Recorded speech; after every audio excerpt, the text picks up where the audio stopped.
नमस्कार, मैं साकेत कुमार। आप नवभारत टाइम्स देख रहे हैं। राहुल गांधी की संसद की सदस्यता लौटती है। लगातार राहुल गांधी चर्चा में रहते हैं और एक बार फिर से जब सदन में गए तो एक बार स्मृति ईरानी को फ्लाइंग किस देने के ऐसे मामले में अब एक बार फिर से वो चर्चा में आ गए। लगातार जो कांग्रेस की जो विधायक है उनका कहना है कि अगर जो फ्लाइंग किस ही देना है तो 50 साल की बुढ़िया को क्यों देंगे, वो उनके लिए हज़ारों लड़कियां तैयार है। आज फिर से एक बार कांग्रेस के विधायक हमारे साथ बातचीत करने के लिए हैं। प्रतिमा कुमार जी, कैसे देखते हैं इन तमाम चीज़ों को? राहुल गांधी लगातार चर्चा में बने रहते हैं, कभी संसद भवन में वो गले मिलते हैं, कभी फ्लाइंग किस देते हैं, कभी आंख मारते हैं, एक बार फिर से चर्चा में आ देखिए, गए हैं। सबसे बड़ी बात है कि राहुल जी का मतलब उन्होंने बयान भी दिया है और ये मानते भी हैं जी। कि मैं नफ़रत के बाज़ार में मोहब्बत की दुकान खोलने चला हूँ।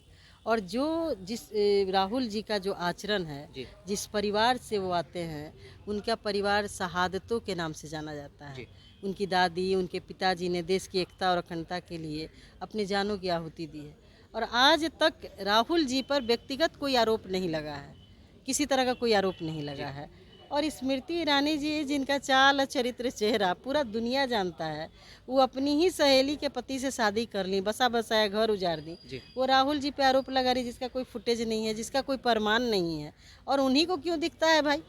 सदन में इतने सारे पुरुष बैठे हुए हैं, इतने सारी महिलाएं बैठी हैं, पक्ष विपक्ष की महिलाएं तो कई बैठी हैं। महिलाओं सांसदों ने तो शिकायत भी किया है। बिल्कुल नहीं, सबसे बड़ी बात है कि जब माननीय सांसद हेमा मालिनी जी से बाहर में पूछा गया जी। मीडिया के द्वारा कि आपने देखा है, तो बोली नहीं। तो ये लोग मोदी मेड नेता हैं। मोदी जी कहेंगे कि देखा है तो देखा है, नहीं देखा है तो नहीं देखा है। मतलब आप कह रहे हैं कि राहुल गांधी के ऊपर जो आरोप लगाया जा रहा है सरासर वो झूठ है। बिल्कुल झूठ है, लेकिन राहुल जी का ये बात बिल्कुल सही है कि वो नफ़रत के बाज़ार में मोहब्बत की दुकान खोलने का जो उन्होंने निर्णय लिया है, उससे बीजेपी के लोग बौखलाए हुए हैं, घबराए हुए हैं। जी। यदि मोदी जी और स्मृति ईरानी जी भी इतने राष्ट्रभक्त हैं, इतना प्रेम है, तो दोनों जाएं मणिपुर, जी। मणिपुर की महिलाओं को देखें। स्मृति ईरानी जी को उस पर बयान देना चाहिए था कि भाई मणिपुर में जिस तरीके से महिलाओं को परेड कराया गया, पुरुषों के द्वारा अपमानित किया गया, जी। वहाँ के अभी तक सीएम क्यों बैठे हुए हैं? सीएम को बर्खास्त क्यों नहीं किया जा रहा है? दूसरी बात यह है कि देश की एकता और अखंडता को वो इतना सर्वोपरि रखते हैं, तो पदयात्रा करें जिस तरह से हमारे नेता किए जी। हैं।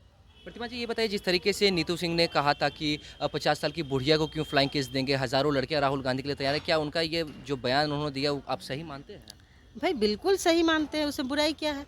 स्मृति ईरानी जी को भाई के रूप में राहुल जी क्यों नहीं दिखते हैं? जी। कोई पुरुष को भाई और बेटे के रूप में क्यों नहीं देखती हैं? कुछ वर्ष पहले बिहार के वो कांग्रेस में ही थे, जी। अभी माननीय मंत्री है श्री अशोक चौधरी जी, उन्होंने सिर्फ डियर स्मृति ईरानी जी लिखा था, तो उस पर उन्होंने बवाल खड़ा किया था। तो स्मृति ईरानी का नियत गंदा है, जी। उनके नियत में खोट है, उनका चरित्र खराब है, इसलिए वो इस तरह का बयानबाजी करती हैं। आपने प्रतिमा जी कहा कि राहुल गांधी का, आपके जो नेता, उनका कहना है कि नफरत के बाजार में मोहब्बत फैलाना है, तो बीजेपी नेता इस पर कह रहे हैं कि क्या मोहब्बत फैलाने के लिए, आंख मारने के लिए, गला मिलने के लिए और फ्लाइंग किस देख के नफरत की दुनिया में वो मोहब्बत देखिए, फैलाएंगे? सबसे बड़ी बात है कि उनको तो पहले ब्रजलाल से बात पूछना चाहिए जी। कि जो पहलवान महिलाएं जो आरोप लगाएं, जो उनके घर के बाहर बैठ करके जी। जंतर मंतर पे महीनों आंदोलन की, उसके लिए उन्होंने क्या किया? मणिपुर की महिला न्याय खोज रही है, कुलदीप सेंगर के बारे में बताएं, जी। बुंदेलखंड की महिला के साथ जो हुआ, तमाम आरोपी बीजेपी के नेता हैं। और तब ये दूसरे पर उंगली उठाते हैं वैसे नेता पर जिस पर आज तक किस तरह का कोई महिला ने कभी कोई कंप्लेन नहीं किया जी। है।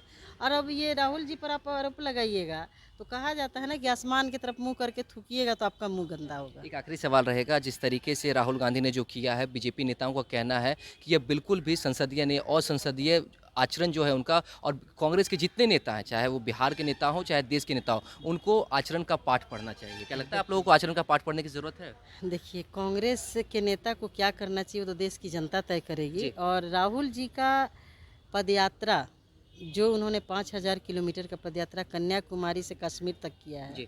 जिसका रिजल्ट अभी मणिपुर, आपको कर्नाटक। कर्नाटका और आपको हिमाचल में देखने को मिल रहा जी। है। अभी मध्य प्रदेश है, मध्य प्रदेश है, छत्तीसगढ़ है, राजस्थान है। ये सब का रिजल्ट इनको पता है कि हमारी सरकार जा रही है, जी।